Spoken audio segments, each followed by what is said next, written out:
12 janvier 2010, jour de malheur qui nous a marqués à jamais.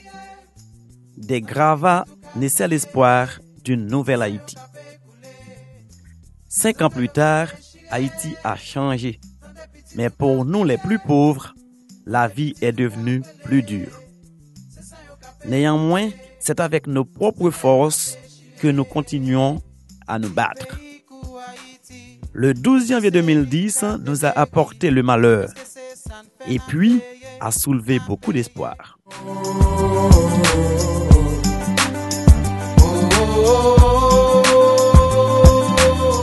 Le mot reconstruction résonnait de tous côtés. Nous rêvions d'une nouvelle Haïti pour tous ces enfants. Nous espérions un changement total, un État reconstruit, du travail pour tout le monde, plus aucun camp de réfugiés, un toit pour chaque famille, les édifices publics reconstruits, l'école pour tous les enfants, plus d'enfants vivant à la rue, la sécurité et beaucoup de solidarité. Aujourd'hui, cet espoir s'est envolé.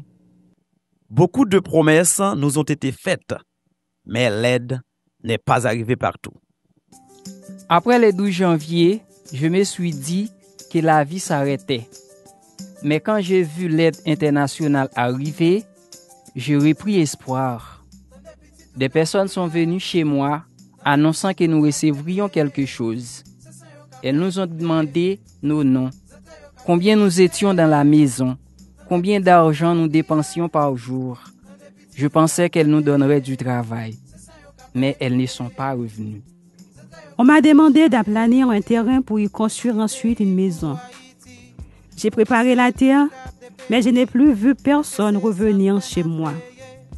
Pour obtenir une aide, il fallait soit faire partie d'une organisation, soit avoir un parrain ou une marraine qui vous introduise, soit accepter de se joindre au clan responsable des distributions.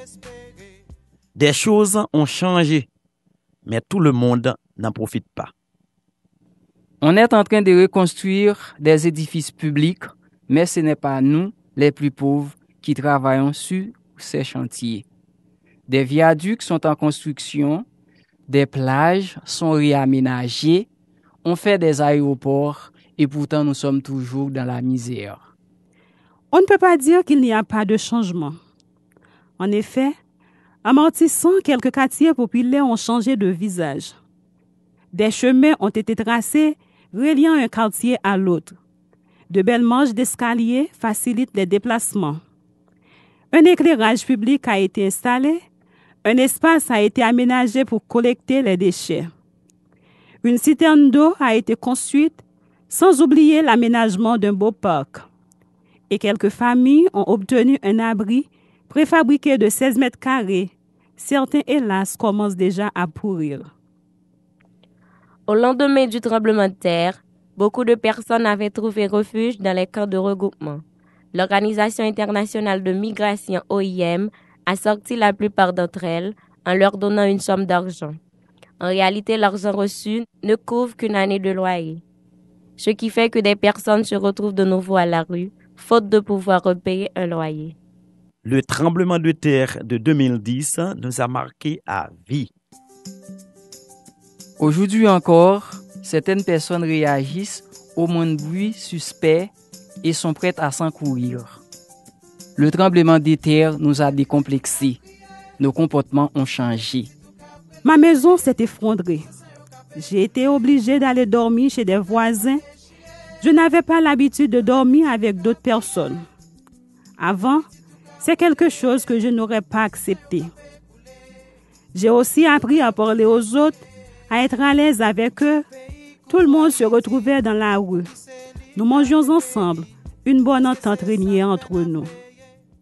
Avant, je déconsidérais les petites maisons en tôle. Le 12 janvier, ma maison a été complètement détruite. J'ai reconstruit une petite maison avec ce que j'ai pu récupérer des décombres. Je ne moque plus des petites baraques en tôle. J'ai respecté plus les autres parce que j'ai pris conscience de l'importance de la vie. Cyclone basse fin dommage, tremblement de fin ravage. Est-ce qu'on va besoin espérer, espérer, espérer? pour nous les plus pauvres, la vie est devenue plus difficile. La plupart d'entre nous avaient un endroit pour dormir. Le tremblement de terre a tout emporté. Cela nous a contraints à nous réfugier dans des abris de fortune où les conditions de vie étaient très dures. Rien ne nous était épargné. Vols et les agressions sexuelles sur nos filles. Beaucoup d'entre nous ont perdu le petit travail qui faisait vivre leur famille.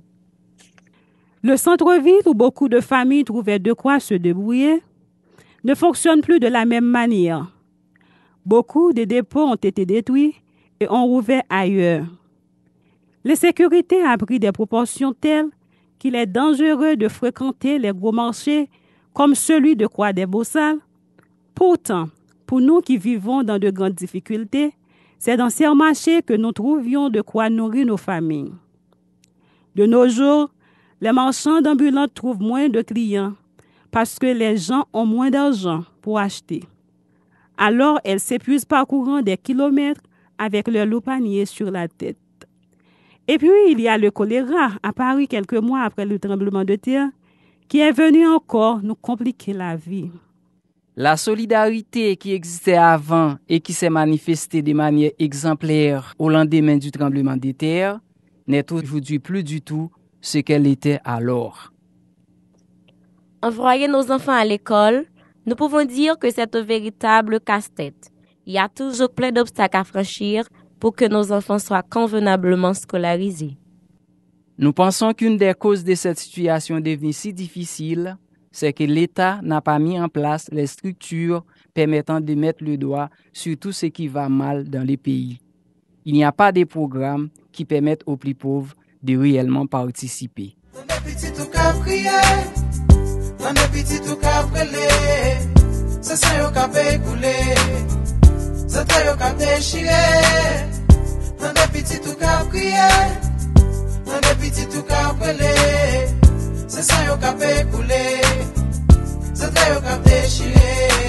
Haïti, maman chérie, l'eau coule dans jour pour la pluie. Faut pas oublier un jour forti, misère qu'un pour le fini. Haïti, maman chérie, l'eau coule dans jour pour la pluie. Faut pas oublier un jour faut me garder ou pas le garder au cas souris.